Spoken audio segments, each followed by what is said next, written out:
পালো চকুৰ সন্মুখত থকা মৃগ লৰি কতনো পলালো ধৰিব নোৱাৰিল সঁচা সেনাপতি অচম্বিতে হেৰাই গ'ল সেই মৃগ ব'লা আৰু কিছু দূৰ গৈ অন্বেষণ কৰোঁ ব'লা কুমাৰ ৰক্ষা কৰা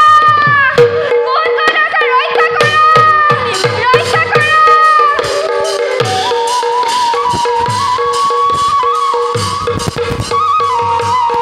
সেনাপতি পুলিচলে কোনোবা নাৰীৰ কণ্ঠস্বৰ নিশ্চয় নিশ্চয় কিবা বিপদে তেওঁক ধৰিছে আৱৰি বচাও কুমাৰ এই দুৰ্ঘৰ অৰণ্যৰ মাজত কোনোবা ৰমণী পৰিছে বিপদত ব'লা কুমাৰ অবলাকো কৰোঁগৈ উদ্ধাৰ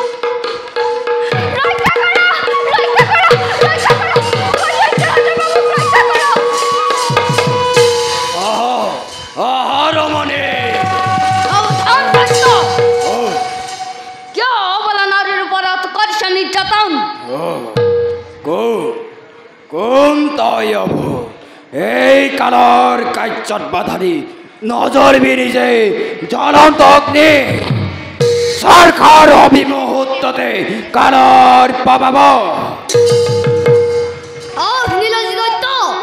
আমাৰ সাক্ষাৎ কৰণে অক্ষব্য আশ্ৰণ সেনাপতি মুহূৰ্ততে এক কৰু বাৰণ অন্যথা ঘটিব প্ৰমাদ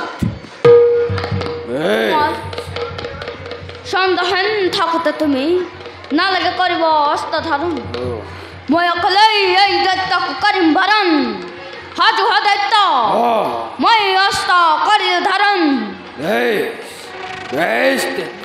তোৰ ৰক্ত দে পান কৰি প্ৰথমতে তোৰ ৰক্ত তাৰ পাছত দগ্ধ কৰি কামালৰ মূৰ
হস্তিনাৰ সেনাপতি আমি কৰিছিলি ৰাণ পালি আজি তাৰ যোগ্য পতিত্ব ফল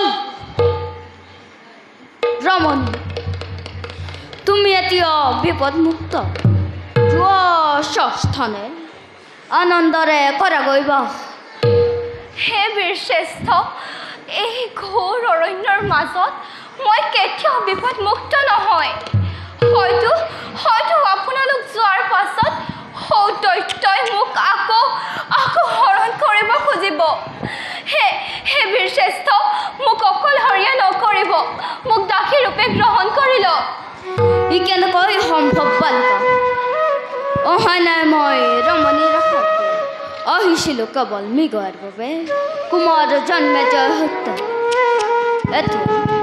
এতিয়া কিভাৱে মই তোমাক কৰিম গ্ৰহণ কি ক'লে আপুনি যদি মোক গ্ৰহণ নকৰে তেন্তে এই পাখন জীৱনৰ মোৰ নাই প্ৰয়োজন দৈত্যৰ হাতত মোৰ মৃত্যু হোৱাতকৈ মই নিজ মৃত্যু নিজেই দিয়াই ভাল হ'ব ক্ষান্ত হ'ব বালিকা এতিয়া মই কি কৰিম এই কাৰ্য কিভাৱে মহাৰাজক কৰিম প্ৰকাশ মই এতিয়া নিৰূপায় সেনাপতি তুমি এই ৰমণীক ভাইজৰূপে কৰা গ্ৰহণ সতী ধৰ্ম ৰক্ষা কৰাটো ক্ষত্ৰিয়ৰ কৰ্তব্য আৰু নিষ্কৰ্তব্যৰ পৰা হস্তিনাপুৰবাসী কেতিয়াও নহয় বিচলিত। তোমাৰ এই কাৰ্যত পিতা নিশ্চয় আনন্দিত হ'ব। বাৰু কুমাৰ, হেল্ল' তোমাৰ বাক্যই যেন সত্য হওক। বালিকা, সতী ধৰ্ম ৰক্ষাৰ্থে মই তোমাক ভাৰ্যাৰূপে কৰিছোঁ গ্ৰহণ। হে চন্দ্ৰ সূৰ্য গ্ৰহ নক্ষত্ৰ, হে ৩৩ কোটি দেৱতা মণ্ডলী, বত বৃক্ষ আৰু পশু পক্ষীগণ, তোমালোককে সাক্ষী কৰি আছো মই এই ৰমণীক ভাৰ্যাৰূপে কৰিছোঁ গ্ৰহণ। হে নাথ, অভাখিনীৰ সেৱা গ্ৰহণ কৰিব।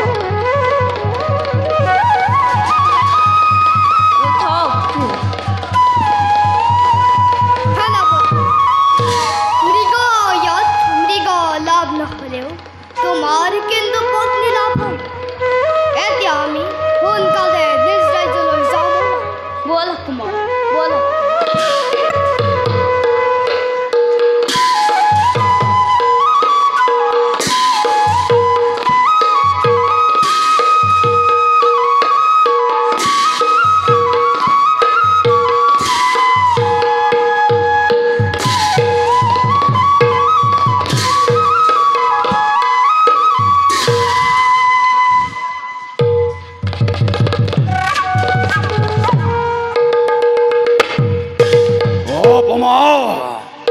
ভীষণ অপমান চন্দ্ৰহে, তই আজি মোক ভীষণ অপমান কৰিলি।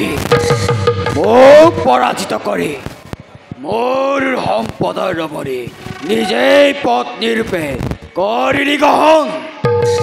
কিন্তু এই কালে ইমানতে শান্ত নাথাকে, তোক বধ কৰি হ'লে তাৰ পাছত মোৰ সুন্দৰী ৰমণীক নিজৰ কৰিহে এৰিম।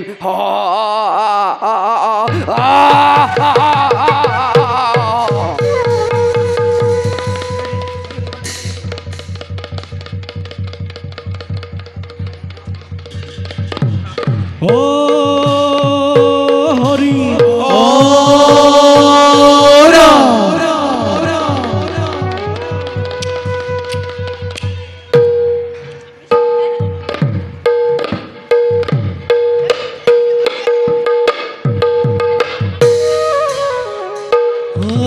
সৰ্বজ্ঞানী বিশাৰদ কাশ্যপ ব্ৰাহ্মণ, কাশ্যপ ব্ৰাহ্মণ প্ৰবেশ কৰিয়া দেখিতে দেখিতে শুভন হিমতে পাইলা গয়া সভাৰ ভিতৰ, সভাৰ ভিতৰ ৰাম হৰি ৰাম হৰি বোলানিৰ অন্তৰ, বোলানিৰ অন্তৰ।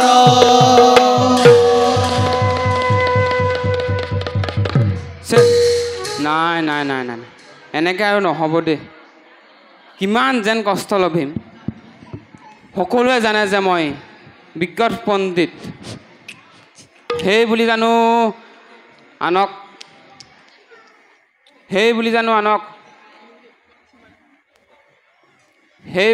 আনক সহায় কৰি ফুৰিলে মোৰ পেটটোৱে সান্তনা লাগিব।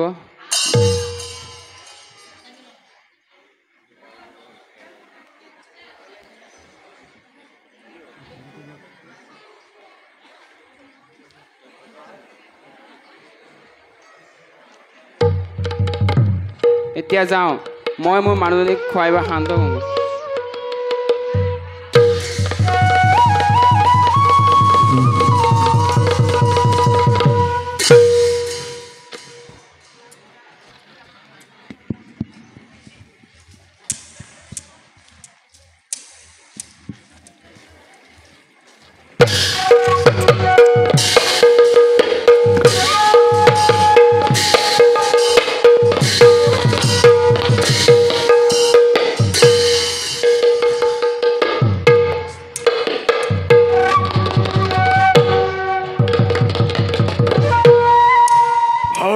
দাদা মধুবনেৰ সংবাদ কি?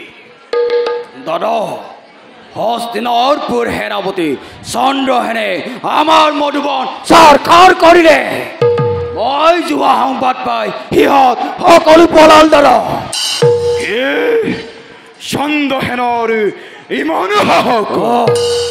মিত্ৰ ৰাজ্যৰ সেনাপতি নোহোৱা হলে নিশ্চয় ইয়াৰ মই পুতাক তুলিলোহেঁতেন।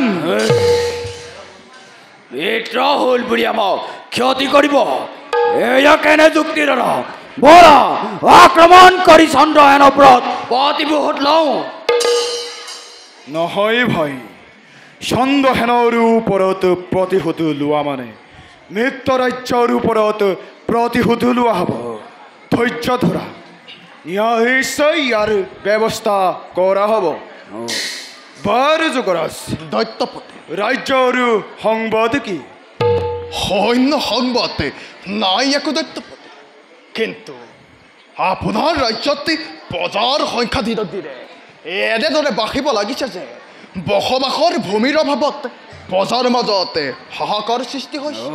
কিন্তু ইয়াৰ ব্যৱস্থা কৰিবলৈ মই যে নিৰুপায়। আপুনি চিন্তা কৰিলে ইয়াৰ উপায় নিশ্চয় সাধিব পাৰে। হস্তিনাপতি আপোনাৰ মৃত্যু যেতিয়া তেওঁৰ ৰাজ্যৰ দক্ষিণ প্ৰান্তৰ এক খণ্ড ভূমি বিচাৰক। তাত অলপ ঠাই পালে প্ৰজাই সুখে শান্তিৰে কটাব জীৱন। যদি হস্তিনাপতিয়ে এক ভূমিখণ্ড এৰি দিবলৈ অমান্তি হয়, মিত্ৰই যদি মিত্ৰকে ক্ষুদ্ৰতম সহায় কৰিব নোৱাৰে, তেনে মিত্ৰ থকা জানো কিবা প্ৰয়োজন আছে? আপুনি মহাশক্তিমান।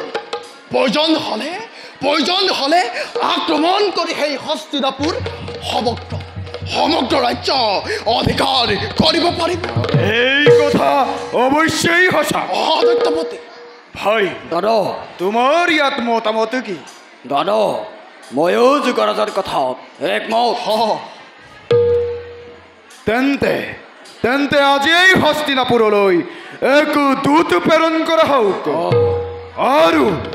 আৰু কোৱা হওক হস্তিনাপতিক দক্ষিণ প্ৰান্তৰ এক ভূমিখণ্ড এৰি দিবলৈ। আৰু যদি এৰি নিদিয়ে তেন্তে যুদ্ধৰ বাবে সাজু হ'ব কবা। তোমাৰ অধিক হিৰো ৰাজ্যৰ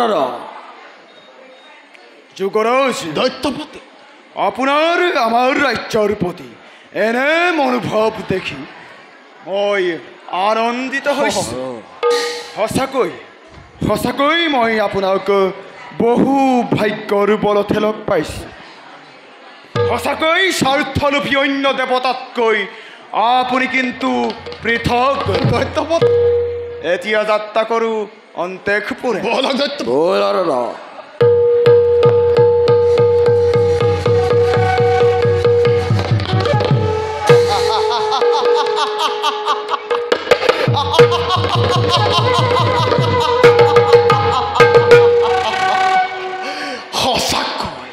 সঁচাকৈ স্বাৰ্থলোভী অন্য দেৱতাতকৈ আপুনি পৃথক। মূৰ্খ দৈত্য, তহঁতে কি বুজিবি মোৰ অভিপ্ৰায়? এই কলিয়ে পৃথকে থাকি তহঁত দুয়োকে একেবাৰে পৃথক কৰি সেই জমৰ প্ৰাণ খণ্ডন কৰি মৃত্যুৰ শুভ্ৰতল সাত হোৱাই দিম তহঁতক চিৰদিনলৈ।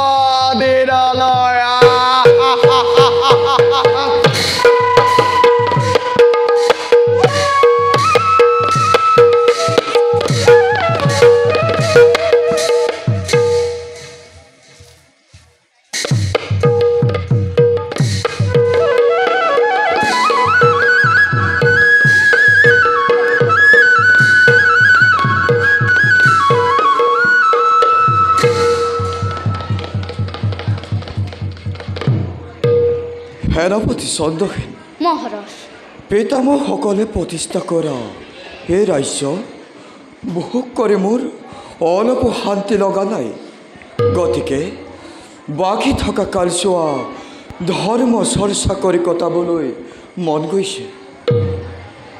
মহাৰাজ সেনাপতি এই বয়সত ৰাজ্যৰ প্ৰতি বিৰগ ভাৱ জন্মাটো ভালৰ লক্ষণ নহয়।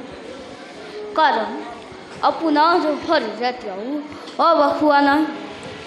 নহয় সেনাপতি, সংসাৰৰ বিৰাগতৰ লগত বয়সৰ কোনো সম্পৰ্ক নাই। যেতিয়া শত্ৰুৰূপো ছয়ৰূপক বধ কৰিব পৰা যায় তেতিয়াই ধৰ্ম চৰ্চাৰ উপযুক্ত সময় হয়। শাৰীৰিক আকাৰ বা বয়সৰ ধৰ্ম চৰ্চাৰ পৰিচায়ক নহয় সেনাপতি। পিতা পিতা পিতা কি হ'ল বাছা? ইমান উত্তাৱল কিয়? ঘটিছে নেকি কিবা অমংগল? পিতা ঐশ্বৰী ৰাজ্যৰ দূত আমাৰ সিংহদ্বাৰত ৰৈ আছে। বাছা দৈত্যৰা সকলে আমাৰ ৰাজ্যৰ দক্ষিণ প্ৰান্তৰ এক অংশ ভূমি এৰি দিব কৈছে। যদি এৰি নিদিয়ে যুদ্ধৰ বাবে সাজু হ'বলৈ কৈছে। কি ক'লা বাছা? পিতা মিত্ৰ ৰজাক ভূমি এৰি দিব লাগে হয় পিতা। আৰু যদি নিদিওঁ যুদ্ধৰ বাবে প্ৰস্তুত হ'ব লাগে। সেনাপতি ইয়াৰ উপায় কি? তাৰ বাবে চিন্তা নাই মহাৰাজ, কাৰণ নিজ সদায় নিজ। মই এতিয়াই দুটাক কম, বিনা যুদ্ধেৰে হস্তিনাৰ এক খণ্ড ভূমি এৰি নিদিয়ে। মই এতিয়া আহিলোঁ মহাৰাজ।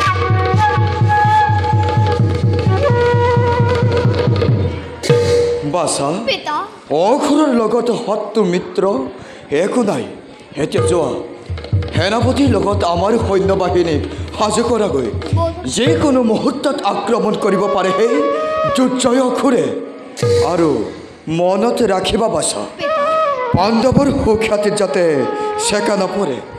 ব'লা আজিলৈ সভা ইমানতে ভংগ কৰা হ'ল। ভাল পিতা।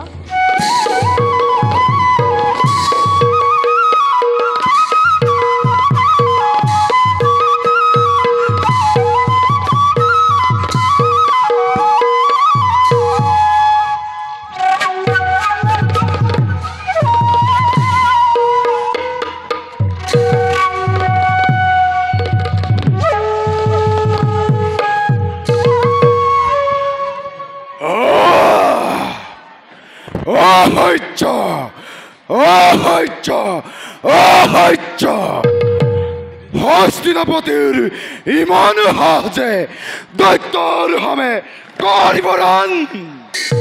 বুজা নাই দৈত্যৰ পৰাক্ৰম।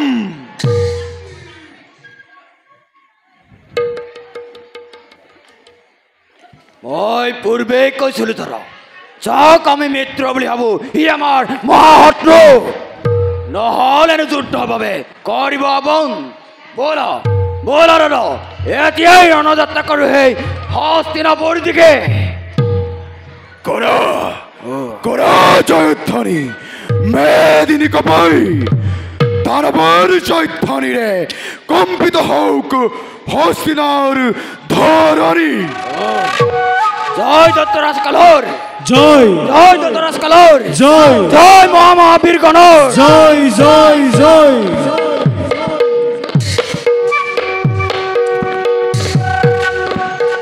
যুদ্ধ যাত্ৰা কৰি চলে দৈত্যৰা জন,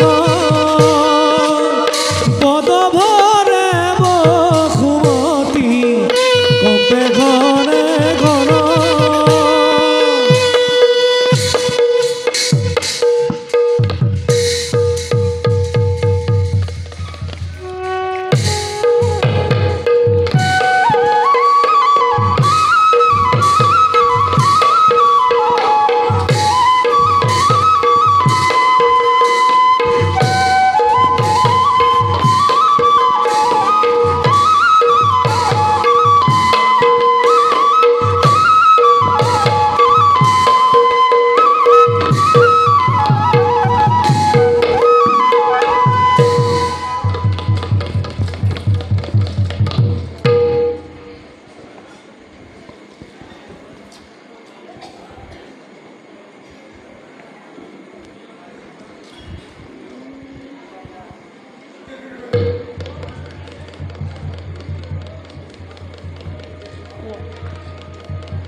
মৃত্যুদোষৰ পাপত লিপ্ত হ'লা কিয় যুক্তিযুক্ত নকৰিলা বিচাৰ এতিয়া কওঁ বিবাদ পৰিহাৰ কৰি মিত্ৰতা অটুট ৰখা যুদ্ধই কাহানেও নকৰে মংগল হস্তিনাপতি যুক্তিযুক্ত যোগ ৰখা দৰে ভালদৰে বিচাৰোঁতে তুমি হস্তিনাৰ এক ভূমিখণ্ডও এৰি নিদিলা এতিয়া মই কোনো হাতে যুদ্ধ কৰিম বৰণ অৱশ্যেই মই যুদ্ধ কৰিম বৰণ তুমি যদি সন্মানেৰে দক্ষিণ প্ৰান্তৰ ভূমিমুখ কৰা প্ৰদান তেন্তে দিব পাৰোঁ তোমাক প্ৰাণ ভিক্ষাদান ওই নীলাস প্রমোদ শান্তহান থাকুতে মহারাজা করে নেব মন বুঝা নাই হস্তিনার শক্তির পরাক্রম যুদ্ধ দে নকরি পালম ও নাইরা ভীরু কাপুর দল যে দৈত্যার ভয় তালিকা হাই কম কমাও তেরে বীর আগত করো অত অহংকার ভাইয়া দে যুদ্ধ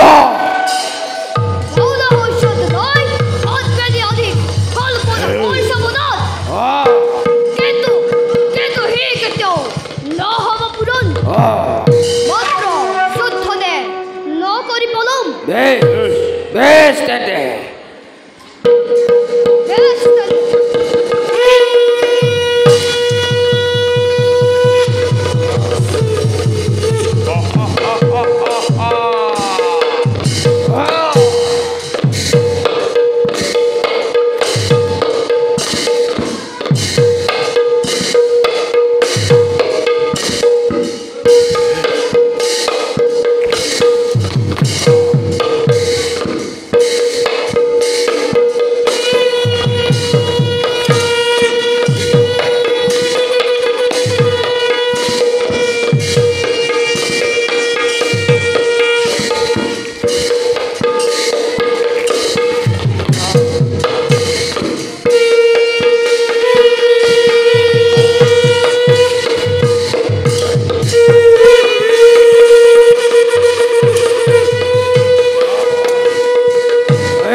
হস্তিনাপতি পুনর্বার দিও তোমাকে হেতু উপদেশ তুমি মোর বৈশ্যতা স্বীকার করি সন্মানেৰে ভূমিমুখ কৰা প্ৰদান অন্যথা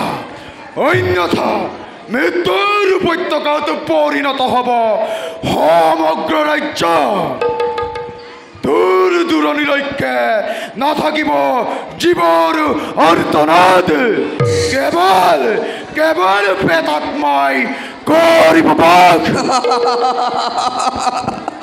দৈত্যপতি হাঁহি উঠে মোৰ তোমাৰ কথা শুনি দৈত্যপতি কেৱল বাক্য সঞ্চালনে যদি ৰণত জয় হ'ম বুলি ভাবিছা সেয়া তোমাৰ ভ্ৰান্ত ধাৰণা অৱশ্যে তুমি যদি যুদ্ধত কাতৰি ত্যাগ কৰিব পাৰা ৰণপ্ৰাংগণ এই ৰাজা পৰীক্ষিত প্ৰাণ ভিক্ষা দিব পাৰোঁ তোমাৰ চৰণত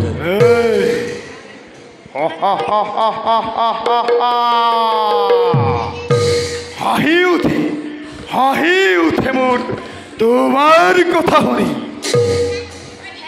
এই বাহুৰেই জিনিলো মই কত শত যোদ্ধা সিহঁতৰ ওপৰত মই পদ সঞ্চালন কৰি এই ৰাজ্য কৰিছো প্ৰতিষ্ঠা তেনে স্থলত তুমি কোনো ক্ষুদ্ৰ পাণ্ডৱ বংশধৰ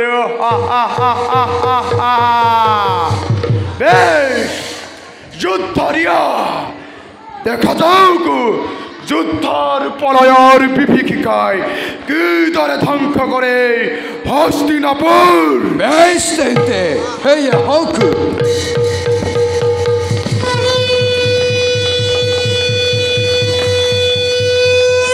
লাগিলে ঘূৰ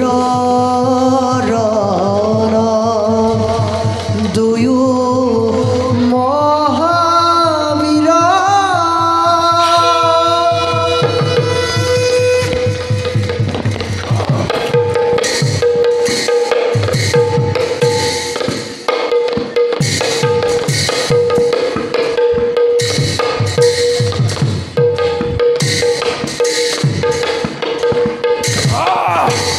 লাগিলে ঘূৰ দুয়ো মহাবীৰ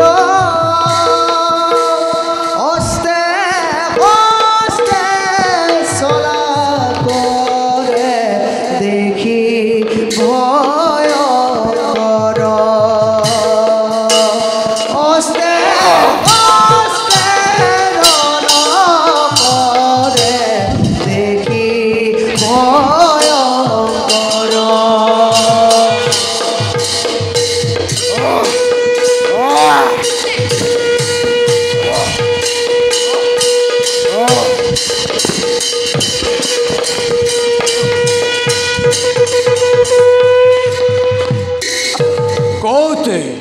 কত পলাইছা হেৰো দৈত্যৰ ৰাজন। এই সামান্য শক্তি লৈ আক্ৰমণ কৰিছা হস্তিনাপুৰে। মহাৰাজ সেনাপতি হস্তিনাৰ সেনাকো নোৱাৰে ভেদিব। পলালো সকলো বিগল দল। পুনৰাই যদি দৈত্যই কৰে আক্ৰমণ এটাকৈ কৰিম নিধন। সেনাপতি মহাৰাজ কালিলৈ পূৰ্ণিমা তিথি, সেয়ে কালিলৈ মই কঠোৰ ব্ৰত কৰিম পালন। সেইবাবে যুদ্ধ স্থগিত ৰাখিব। মহাৰাজ সন্দেহন থাকতে কিয় যুদ্ধ স্থগিত ৰাখিব লাগে? নহয় সেনাপতি, আমাৰ অনুপস্থিতিত তোমাৰ সৈন্য বাহিনীক পৰিচালনা কৰাত অসুবিধা হ'ব। সেইবাবে কালিলৈ যুদ্ধ স্থগিত ৰাখিব। এতিয়া বল খন্তেক কৰোঁগৈ বিশ্ৰাম। বল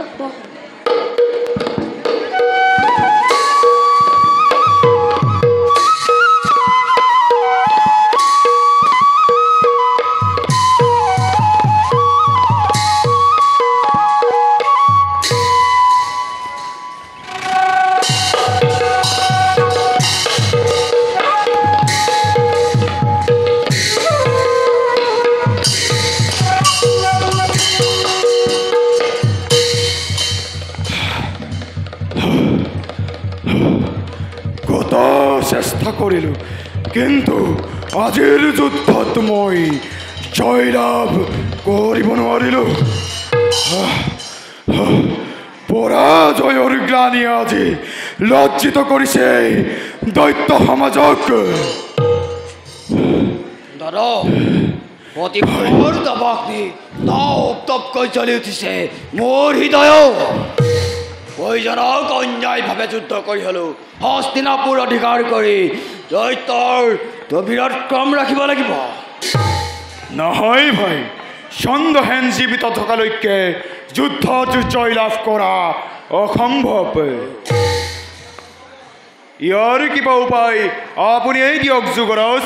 দৈত্যপতি, কিছু সময় পূৰ্বে জানিব পাৰিছো হস্তিনাপতিয়ে পূৰ্ণিমাভোজ পালনৰ হেতু কালিলৈ যুদ্ধ স্থগিত ৰাখিছে। এই সুযোগতে অন্যায়ভাৱে হ'লেও আক্ৰমণ কৰি চন্দ্ৰহেনক কিন্তু বধ কৰিব পাৰে। দাদা হয়, উচিত হ'ব দাদা। ন্যায় অন্যায় বিচাৰ কৰা আৱশ্যক নহয়। ৰাজ্যত জয় কৰি ৰাখিব লাগে দৈত্য বীৰক্ৰম। তেন্তে সেয়ে হ'ব, নহ'ব অন্যথা। দৈত্যৰো ৰজা মই, মহাশক্তিমান। হস্তিনা জয় কৰি বড় বীৰ্যময় ৰাখি মতুত ভাই তুমি সঠিকভাৱে কাৰ্য কৰিবা সম্পাদন এতিয়া এতিয়া বলা যাওঁ ষড়যন্ত্ৰৰ কৰো সূচনা বলা দৈত্যপতি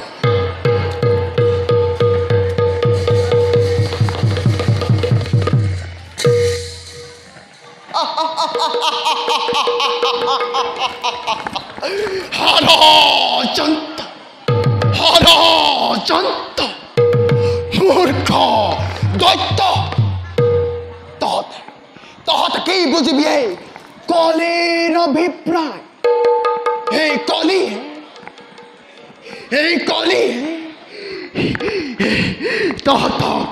তহঁতকে মতিভ্ৰম কৰাই তহঁতকে অন্যায়ভাৱে কৰিম মৃত্যু তোমালোকে যিমান ষড়যন্ত্ৰ কৰিছা সেই সকলোবোৰে কলিৰে খুব চক্ৰান্ত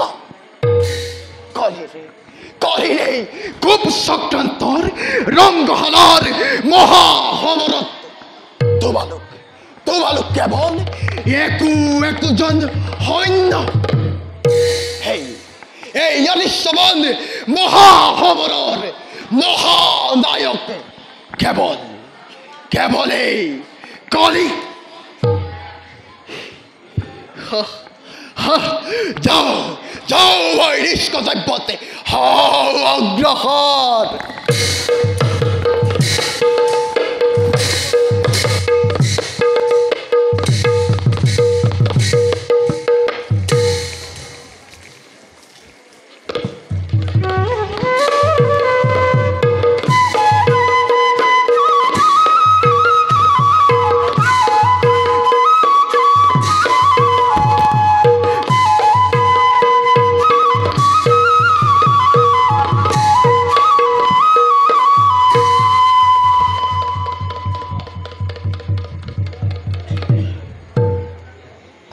সেনাপতি যদিও বা মহাৰাজে যুদ্ধ স্থগিত ৰাখিব কৈছে তথাপি গুপ্তচৰৰ মুখে পাইছোঁ সম্ভেদ দৈত্যগণে যুদ্ধ কৰিবই বৰ্তমান আমাৰ সৈন্য সংখ্যাও কমি আহিছে গতিকে তুমি শিবিৰলৈ গৈ অলপমান সৈন্য লৈ আনাগৈ কিন্তু সেনাপতি যুদ্ধৰ ক্ষেত্ৰত অকলে এৰি তোমাক মই কিদৰে শিবিৰলৈ যাম কিবা যদি অথন্তৰ ঘটে কুমাৰ সেনাপতি এই সন্তাহেনে অকলেই পৰাস্ত কৰিব পাৰে দৈত্য সেনা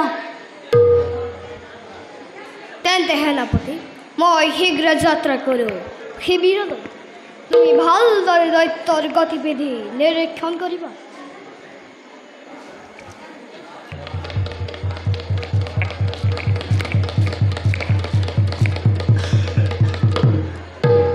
কুমাৰ জন্মে জয় শিবিৰৰ পৰা উলটি সপূৰ্বা মই যুদ্ধ কৌশল ৰচনা কৰিব লাগিব দৈত্যগণে কেতিয়া কি ষড়যন্ত্ৰ কৰে ঠিক নাই তাৰ বাবে মই প্ৰস্তুত থাকিব লাগিব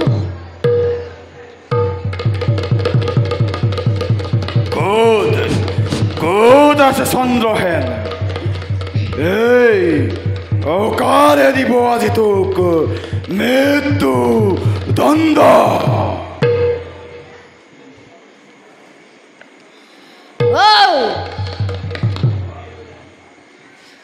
তহঁতৰ তাৰ যুদ্ধ ক্ষেত্ৰৰ পলাবলৈ মই ভীৰু নহয় কাপুৰুষ দৈত্যৰ জন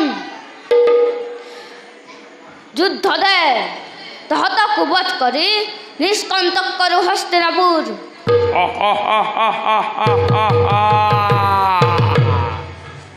তোৰ নিচিনা এটা অধম নৰপশুক হস্তিনাপতিয়ে কি বুলি প্ৰধান সেনাপতি পাতিলে ইহে মোৰ বোধগম্য নহ'ল বেশ দে যুদ্ধ নকৰি পলাম মিছা স্ফলনৰ নাই প্ৰয়োজন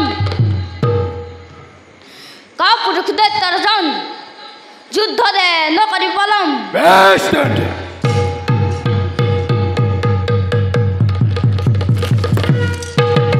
লাগিলে ঘূৰৰ দুয়ো মহাবীৰ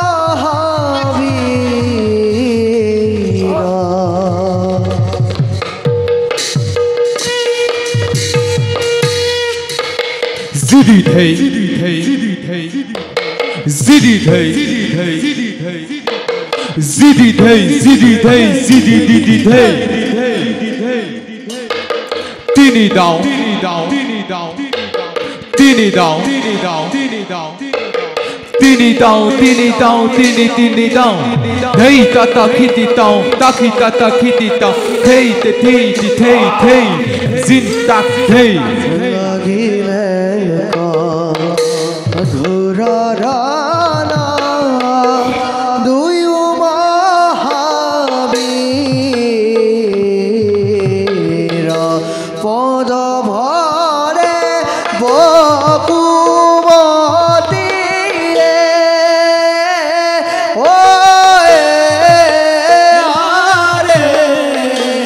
কম্পে থৰা পদ ভরে বহুমতি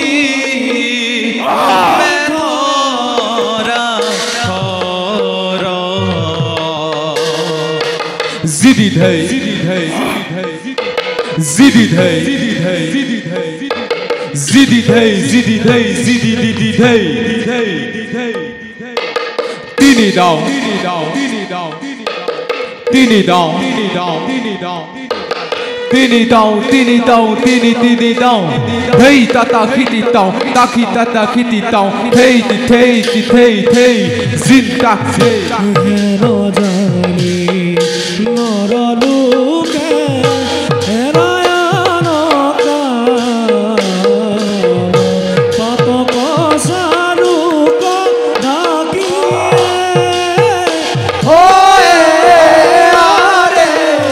বুলারাম পাতক সারুক ডাকি বুলারাম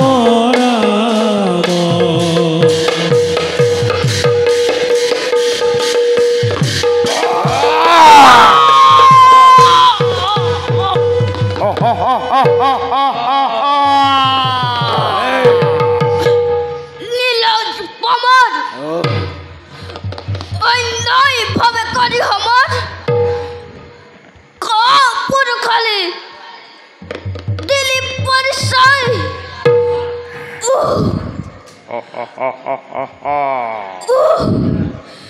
ঠিক ঠিক তাহাতর দৈত্যর শক্তি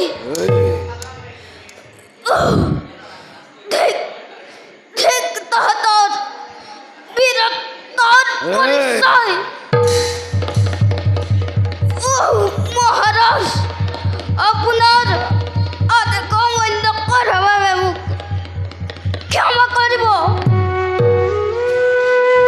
বহু চেষ্টা কৰিলো কিন্তু জন্মভূমি ৰক্ষা কৰিব নোৱাৰিলো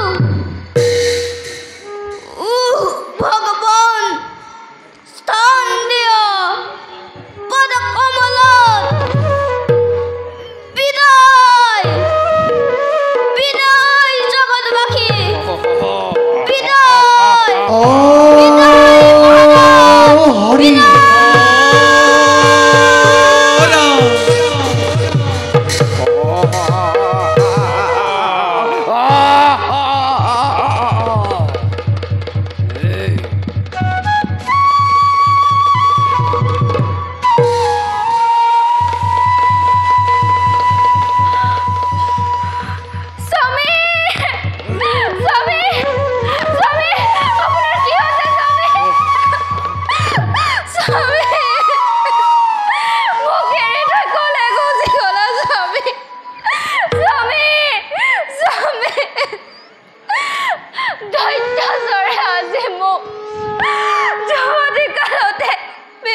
কৰিলে স্বামী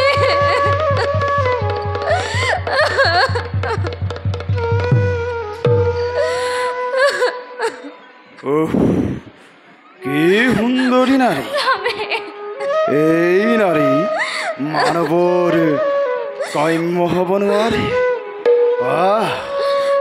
এই নাৰী এই দৈত্যশ্বৰৰ হে কাম্য এই নাৰীক মই ভজ্ৰৰূপে কৰিম গ্ৰহণ যাৰ বাবে মই মহাৰণ কৰিলো সূচনা এই অমূল্য ৰতনে বেজাৰ কৰিয়ে কেনেকৈ সহ্য কৰোঁ এই নাৰীক মই সোনকালে আশ্ৰয় দিম পত্নীৰ বেগহন কৰিবই লাগিব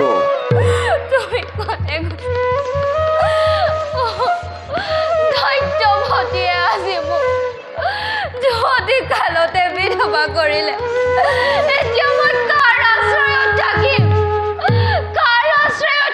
মই চিন্তা নাই ৰমণী মই তোমাক আশ্ৰয় প্ৰদান কৰিম আজি সন্তে হবা তুমি মোৰ ৰাজপতেশ্বৰী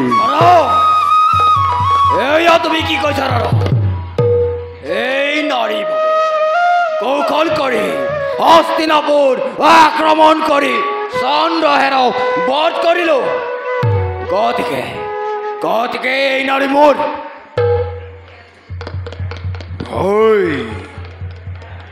তই মোৰ এই নাৰীক মই ভজ্ৰৰূপে কৰিম গ্ৰহণ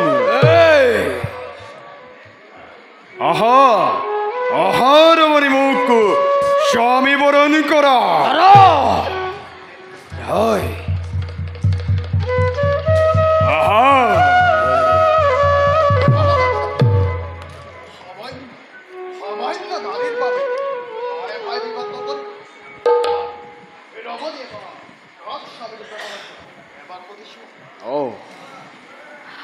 দৈত্যশ্বৰ শক্তি মন্ত্ৰজনকে মই স্বামী বৰণ কৰিম অসহ্য বিপদে মোৰ নাই প্ৰয়োজন এতিয়া ভাবিলে কি হ'ব দৈত্যশ্বৰ শক্তি পৰীক্ষা কৰি উপযুক্তজনে সেই ৰমণীক কৰাগ্ৰহ তই মোৰ ব্ৰহ্মতালত দংশন কৰিছ নাজাননে এই ৰাজ্যৰ মই অধিপতি তই মোৰ তলতীয়াহে মাত্ৰ তোৰ নিচিনা পাপীয়ে ৰমণীক ৰক্ষা কৰ কি মই পাপী হাঁহিওতে ভাতিয়া খা কৰা ৰমণীক ভাজ্যৰূপে বিচাৰো তোতকৈ পাপীজন আছে কৰিব মোৰ বাহিব তই আজি ৰাজ্যৰ অধিপতি ঠিক তোৰ ভাতৃ স্নেহ তই মোৰ ভাতৃ নহয় এটা কাল সৰ্প মাথো অতদিনে মই গাখীৰ খুৱাই সাপহে পুহিলো তাৰে প্ৰতিদান স্বৰূপে তেওঁ আজি তোক মৃত্যু দণ্ড বেছ তেন্তে